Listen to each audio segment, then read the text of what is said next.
Grab your time machine and your German-English dictionaries. You want me to translate the German instructions for you? Because we have the most difficult family tree since the royal family. Yes, Dark Season 2 expands on the already complicated Season 1 with new timelines, revelations, and incest.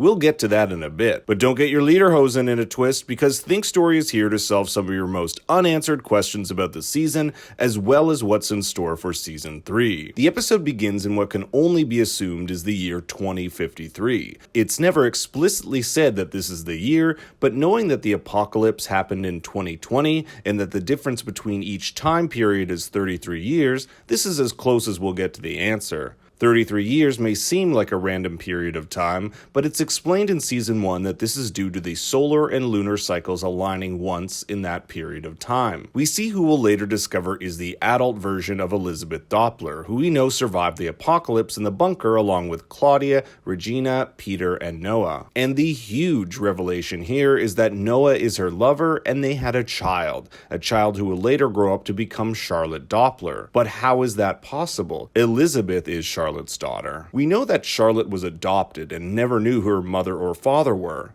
In episode 5 of this season, Noah reveals himself to be her father, but doesn't give away who her mother is, for obvious reasons. Because imagine finding out your daughter is your mom. That's weird. At the end of the season, we see young Noah enter the bunker with Elizabeth, and since they'll spend the apocalypse together, and we know that Noah will be going back and forth through time, it's easy to assume that Noah and Elizabeth will have a relationship, and in order to save their daughter, he'll take her to the year 1953 to grow up, where she'll eventually have Elizabeth, and this cycle will continue over and over again. This also explains in Season 1 when Elizabeth tells her parents she met a man in the forest named Noah, who gives her a pocket watch, a watch with the inscription, "For Charlotte." It's a weird token of the child they'll someday have together. But why is it that older Elizabeth kills anyone who enters the dead zone? The only bit of info we get is when she confronts her interpreter and tells her that other people think this portal is a piece of God, but it's actually a piece of the devil. She wants to keep people away from it.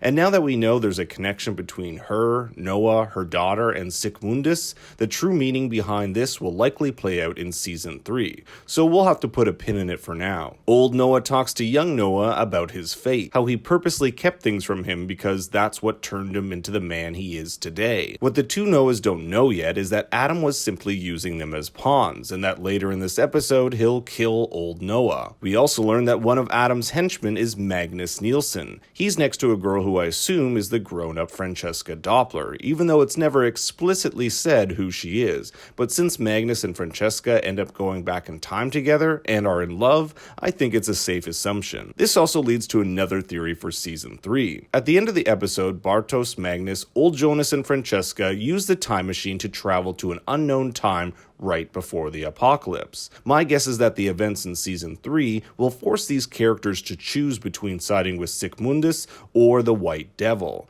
The White Devil being Claudia and her cohort. We never see an old version of Bartos, so my guess is that he either dies or switches allegiances, especially since he now knows Noah, who is part of Siegmundus, was merely using him as a pawn this whole time. It's also important to discuss the differences between Siegmundus and the White Devil. Siegmundus is a group of time travelers headed by Adam, who's an extremely old and scarred version of Jonas Conwald. He likely changed his name to Adam as an homage to God's first male, Adam from the Adam and Eve story. Adam says there's a constant battle between good and evil, light and shadow, and that he is the light. He tells Jonas that Siegmundus has declared war against God, God just being another word for time, and since time is merciless, it must be stopped. Claudia, on the other hand, believes she can change things, that unlike Adam, we aren't chained to fate. She tells Jonas that a small part of the equation can be changed, so that the next time he attempts to close the loop, it'll be for good. If you remember, Jonas previously attempted to close the loop,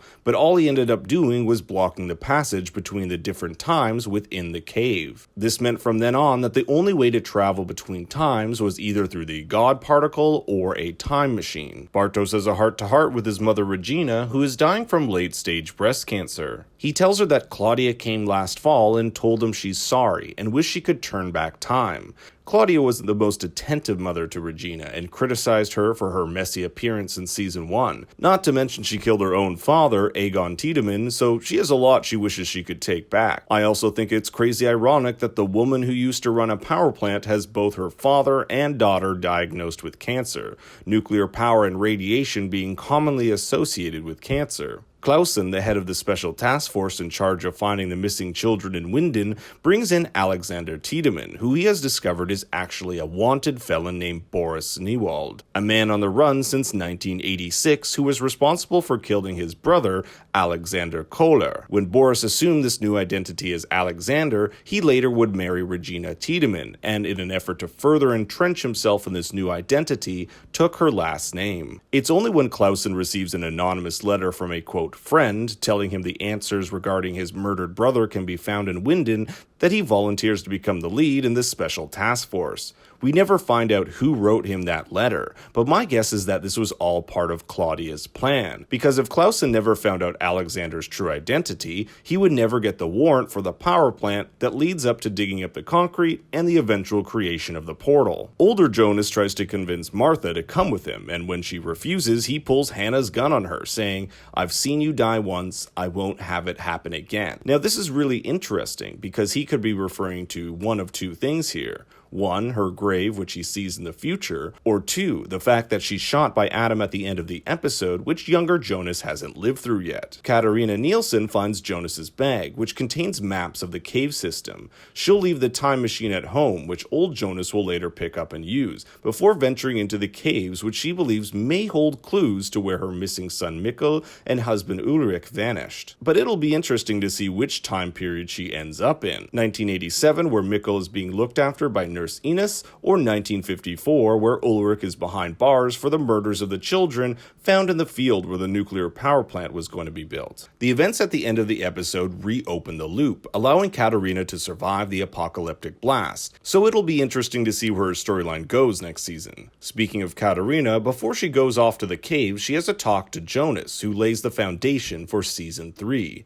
He's learned that he can't change the past, which he tried to do by preventing his father from committing suicide. He was told by Adam if he can stop that, he can prevent everything. But this was all a lie by Adam. So Jonas's new plan is to stop himself from becoming Adam. Noah confronts Adam about his real intentions, that he never was waging a war against God, but against humanity. He tries to shoot Adam, but it doesn't work. Adam says that it's not part of his fate, but if you'll notice later, he just didn't have the safety on. But more shocking is his death at the hands of his sister, Agnes. But why would his sister kill him other than him turning against Sigmundus? Well, there's a theory that Agnes and Noah were once married, or at least lovers. In season 1, we know that Agnes was once married to a pastor, and if she found out about Noah's eventual love affair with Elizabeth, it just might be that spark that makes her want to kill him. Expect more details about the Agnes, Noah, Elizabeth love triangle in season 3. It's at this time we also see young Noah venture out from the church, unaware that he'll be killed at the hands of Adam and his sister, ready to continue this cycle over again. Before setting up the time machine, Jonas tells Claudia that he's been training for a year with older Claudia, learning how everything works, the past and the future. He reopens the loop, which causes the lights to flicker and birds to drop from the sky. We've seen dead birds in season 1, along with dozens of dead cattle. According to the pathologist, part of this is caused by ruptured eardrums as a result of the loop being open and shut. Meanwhile, older Jonas is visited by young Noah, and there are a few interesting things which are all set up for season 3. Noah tells Jonas that they'll go on to become good friends before Jonas betrays him. He's also handed a letter from Martha, but we never see what's on it. But my theory is that it has something to do with future Martha, who we'll get to in a bit. Perhaps a clue that something in this future loop has changed. Noah tells Jonas he must save Bartos, Francesca, and Magnus,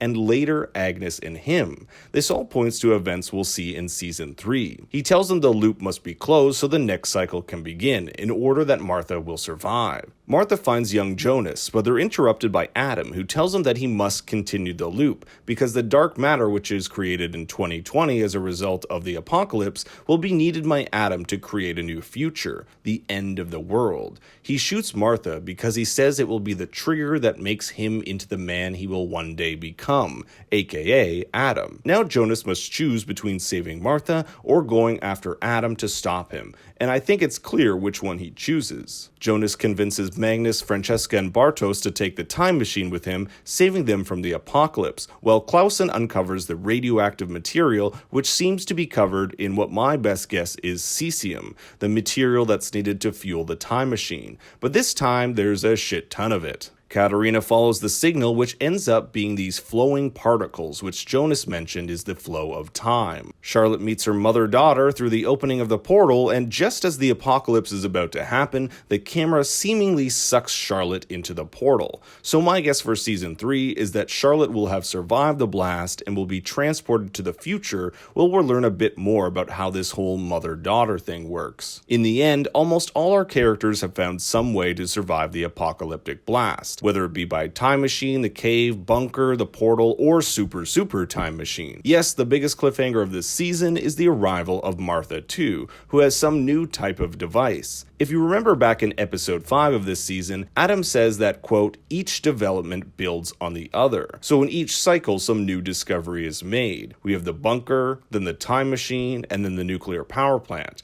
My guess is that this device is the new development, but instead of traveling through time, it can also travel through dimensions, aka space, where multiple worlds can exist. When Joan asks Martha what time she's from, she answers, the question isn't what time, but what world. So if you thought this show couldn't get more confusing, it looks like we'll not only be incorporating different times next season, but different worlds. What will be interesting here is if the seemingly lifeless body of Martha will be brought with them to this new world, or if something new entirely will happen. There's also the question of where or when Adam is. He stepped through his own portal in 1921 in a radiation suit, so it's possible it could be the future. But Adam also told Jonas that this machine can be worked so that you can travel to a specific point in time, not just 33 years in the future or past. I wouldn't be surprised if that comes into play next season. To recap where our characters left off in preparation for Season 3, we have older Jonas, Magnus, Francesca, and Bartos who take the time machine to an unknown time. Charlotte, who is likely sucked into the future to be with Elizabeth, Katerina in the cave, who will either step out in 1954 or 1987, Peter, Elizabeth, young Noah, Claudia, and Regina, who are in the bunker, and young Jonas and Martha too, who could be almost anywhere. I could probably end up doing an hour-long video on each individual episode.